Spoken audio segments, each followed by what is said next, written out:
Healthy and sweet afternoon to everyone. Ako po si Josel Gomez, ang representative ng HR Department. Ang tatalakayin natin ngayon is ang HR rules natin. So ako po yung in charge sa pagsasahod sa lahat, and then ako po yung nag-check ng attendance, pag-approve ng leave at absences, then any concern, especially HR Department. So una, nagpapasa ng DTR or biometric every sahod. Reminder, no DTR or biometric, no salary. Every kinsinas at katapusan ng buwan ng ang sahod natin. So, kailan ko ba hihingiin ang DTR at biometric nyo? Mismong sa araw ng sahuran, dapat ang DTR at biometric masend na sa akin. Pero ang biometric, okay lang kinabukasan masend sa akin dahil nagalag pa ang staff natin doon. So, dapat kumpleto yung pag-in at out nila bago mabigay ang print out nila sa grant. Pero, masasahuran pa rin kayo sa araw ng sahod. Basta make sure lang po na maipasa mo yan kinabukasan ng biometric or else, pag hindi mo maipasa or ma-email, next sahod mo, maghihintay ako kung kailan mo maipasa ang biometric, tsaka ko ma-release yung sahod mo.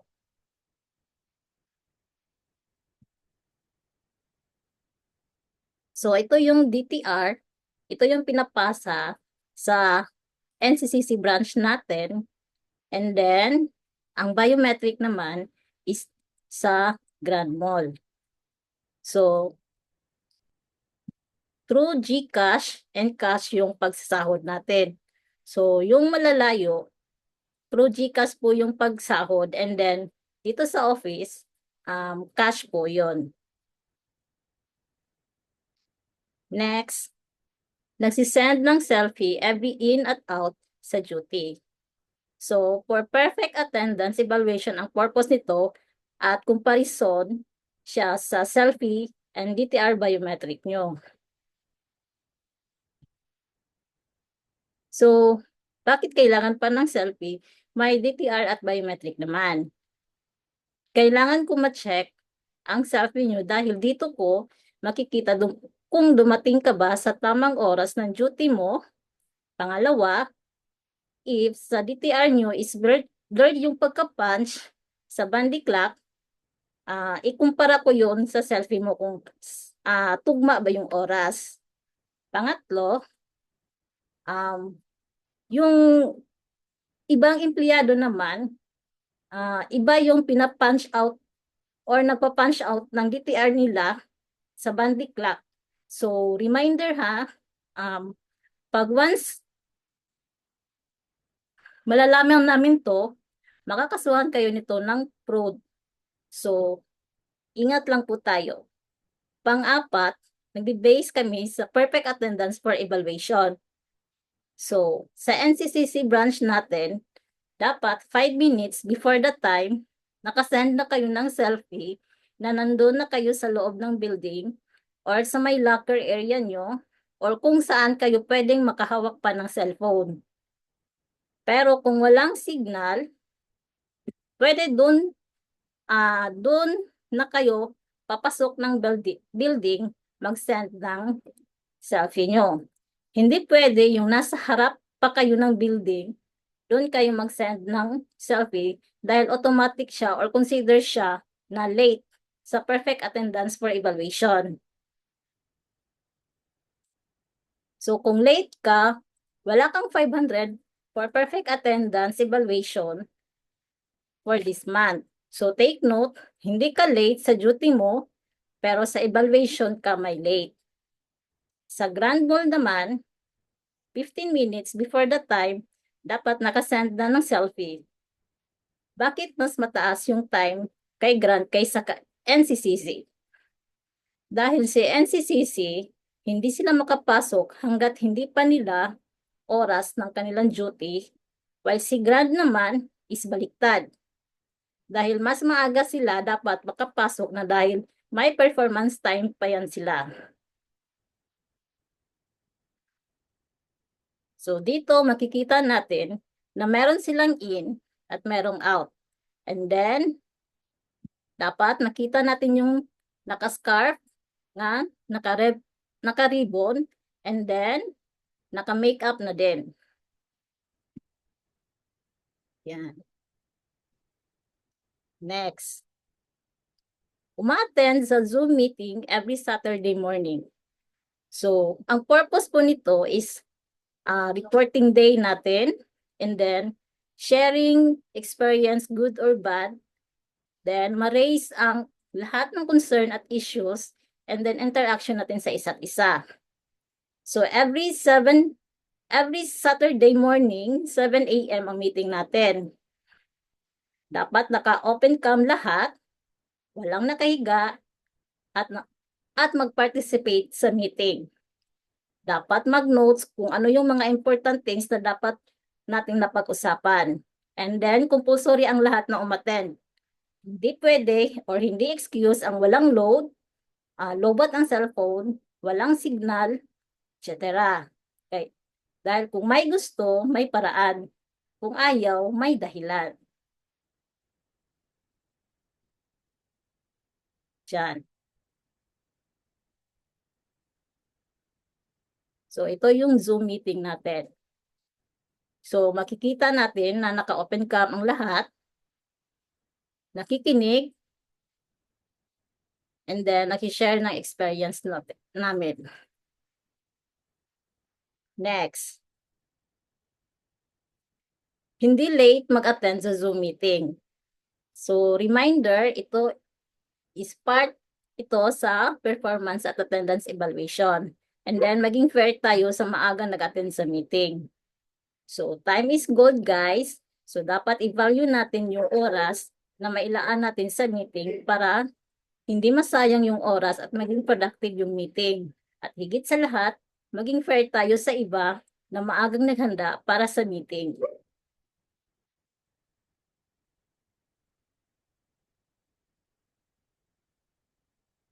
Next. Nag-follow sa tamang pag-file ng leave or absences sa GC. So,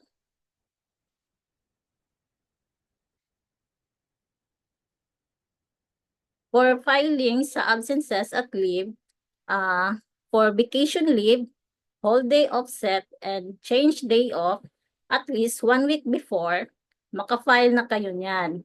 Dahil kung late kayong makafile, mas mataas yung chance na ma-disapprove yung pag-file nyo. Or pwede nyong gamitin, if ever ma-disapprove yung leave mo, pwede mong gamitin yung allowable absences kung meron, pero hindi na siya bayad na ang araw na yon.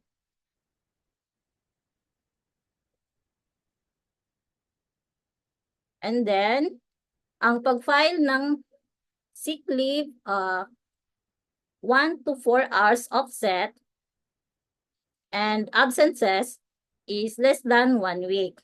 And then, especially sick leave, pwede na siya sa pag-resume niya mag-file ng sick leave.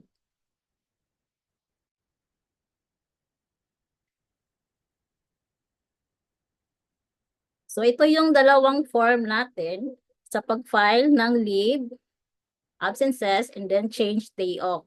So, dapat complete yung details. Merong date, full name, position, change, reason kung bakit mag-change ng day off, and then anong date, and then signature. Sa leave naman, complete name, position, date sa pag-file, date sa i-file na leave, and then reason, then ilang days. So next, alam ang privilege sa company kung kailan or ilan ang absences allow at leave meron tayo.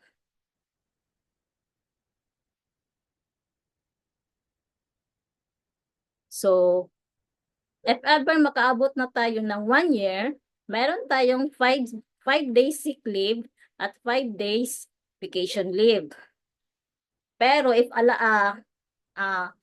alanganin yung pagpasok nyo sa company, i-prorated pa yung pag-compute sa leave nyo. And then pagka next year, dyan, ma-renew na naman siya. So, automatic na siya 5 days leave. And then, meron tayong 5 days allowable absences without proof. So, hindi na kami maghihingi ng any proof kung bakit kayo mag-absent yan. Then, 7 days for grieving. Ito ay applicable sa mga first degree lang. Meron 2 days excuse for family hospitalized. Applicable lang din ito siya sa first degree. And then 10 days excuse for illness without pay na ito. So, kailangan din ito ng proof like medical certificate kung kayo ay nagkasakit. Next. Hindi late magpasa ng gamis inventory. So, ito ay ang monitoring and ordering purposes. So, dapat napapasa kayo sa saktong araw ng inventory dahil dito namin minomonitor kung ano yung naiwan na lang na stock sa inyo at dito namin binibase ang pag-place ng order namin. So, dapat sakto at di rin invento yung sinisend nyo dahil maapektuhan ang ordering namin yan if sobra-sobra or kulang-kulang yung nasa inventory nyo.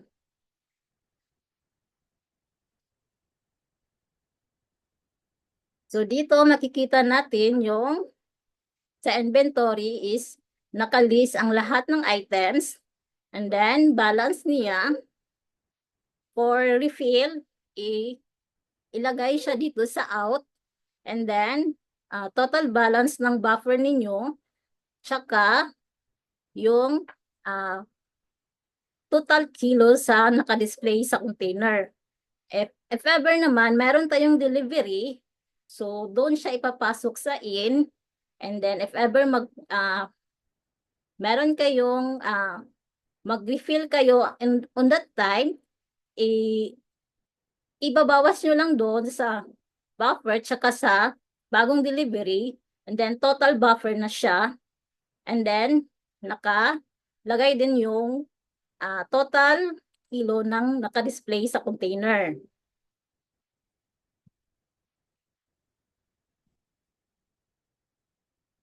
Next, laging nagpapasa ng supplies inventory every week. So, same pa rin, monitoring kung ano yung kulang sa supply nyo. So, ganun din, monitoring tapos para maisa namin kung ano yung dapat i-purchase, dapat ingatan ang supplies dahil may maintaining kaming sinusunod dyan. So, kung maaga pa lang, ubos na yung supply mo, tatanungin ka namin kung bakit ang bilis na ubos.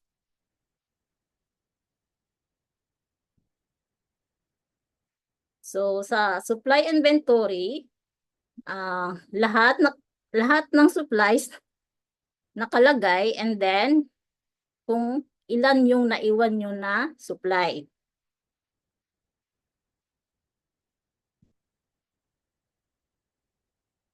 Next. Hindi pa ba lang kung magsagot? So, dapat laging may respeto sa isa't isa. Paano ka ba sumasagot sa mga kaibigan nyo, sa kasamahan sa trabaho, sa mga mas mataas na posisyon sa inyo? Kahit sino pa yung kaharap natin, dapat may boundary tayo kung paano yung tamang pagsagot sa kahit sino man, lalo na sa customer. Always give your respect to everyone.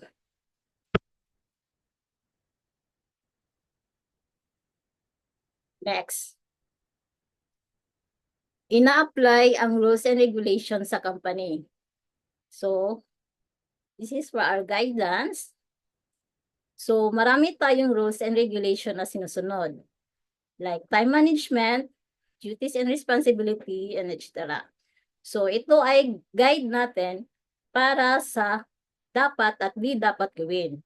Meron mga sanksyon ang katumbas nito depende sa offense. First offense na pagkakamali ay verbal or written reprimand for first offense. And then, if ginawa ulit, then napagsabihan na tapos inuulit pa, suspension na yan depending ilang days ang suspension sa nagawang mali mo. And then, kung inuulit-ulit pa rin,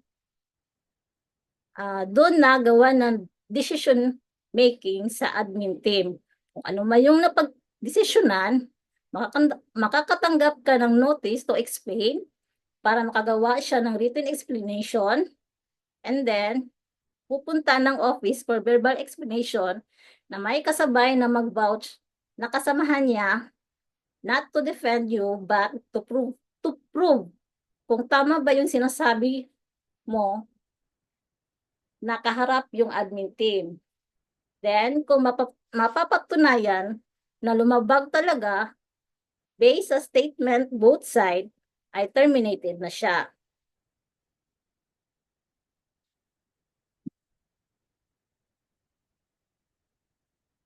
Next, hindi sinungaling. So, be honest lang talaga, guys.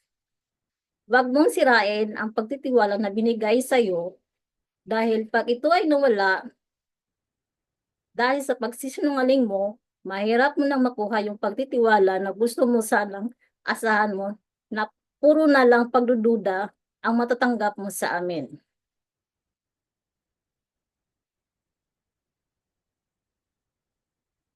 Next. Marunong at alam kung sino ang lalapitan sa mall if may concern. So, sino ba ang dapat kausapin? Sa HR department, mga supervisor at guards. So, sa HR department, mostly, yung mga biometric nyo or mga sa mga leave, sila yun ang dapat yung kausapin. And then, sa supervisor, bali, like, meron kayong for papirmahan sa mga BO or any concern nga under kung sino yung supervisor na under sa'yo.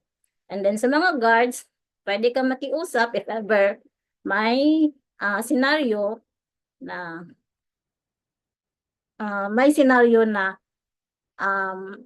sila yung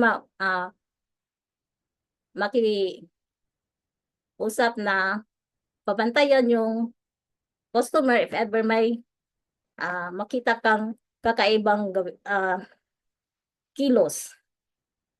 Like yung sa pagtitif ng stocks.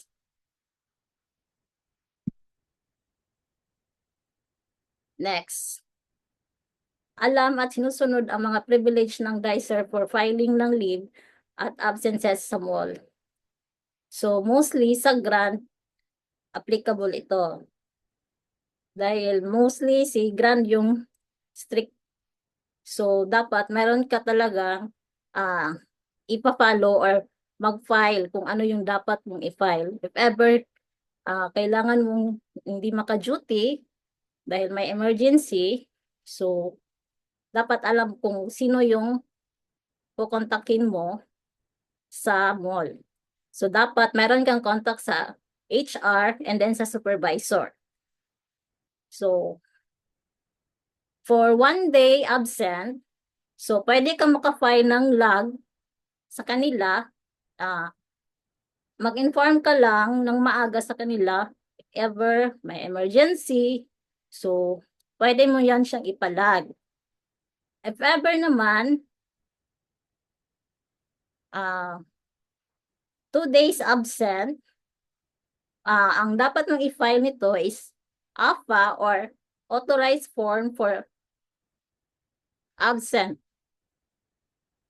So at least 2 days, pwede pa itong walang reliever then walang penalty. And then sa pag-change ng day off or change batching, so PF naman yung ipa-file nyo or personal information amendment form. So for emergency under time, i-pass naman yung i-file nyo. So, dapat alam nyo yung privilege na pwede nyong magamit sa pag-file ng leave or absent ng walang penalty.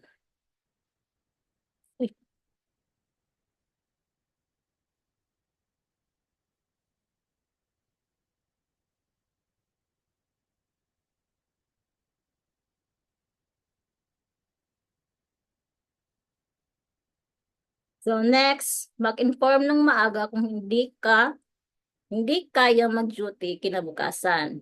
So mas maaga, mas maganda para makahanap ng kapalit. So common ito na excuse na biglang hindi makapasok gawa ng masakit ang katawan, lalagnat, nagtatae, etc. Kayo yung nakakaalam sa sarili nyo. So dapat, kung sa tingin nyo na di talaga makapasok kinabukasan, mag-inform na agad para maagapan at mahanapan ng paraan kung sino yung pwedeng makarelieve kung meron tayong available na mga reliever. Kasi mahirap yung ilang oras na lang ng duty nyo, tsaka pa kayo magsabi na hindi pala kayo makapasok. Ano pang magagawa namin? Yan. Or paano pa kami makahanap ng reliever nyo pag late na siya?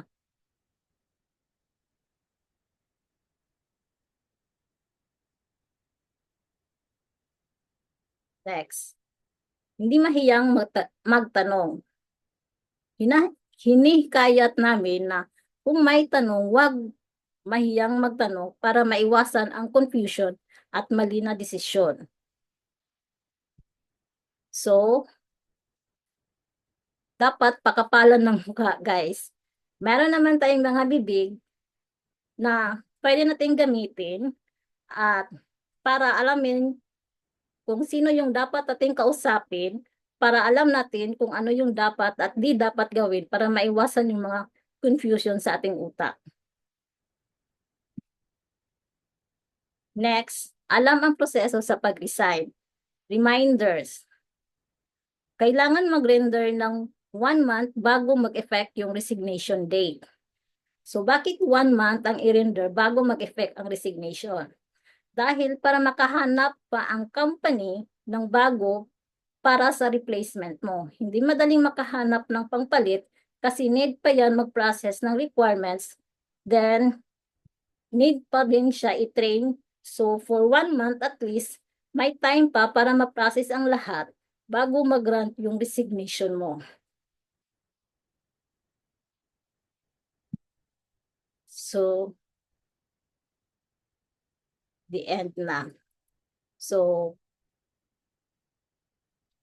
yan po yung mga basic rules na dapat nating sundin para maiwasan yung mga penalty at mga mali na gawain at magawang tama yung responsibilidad natin.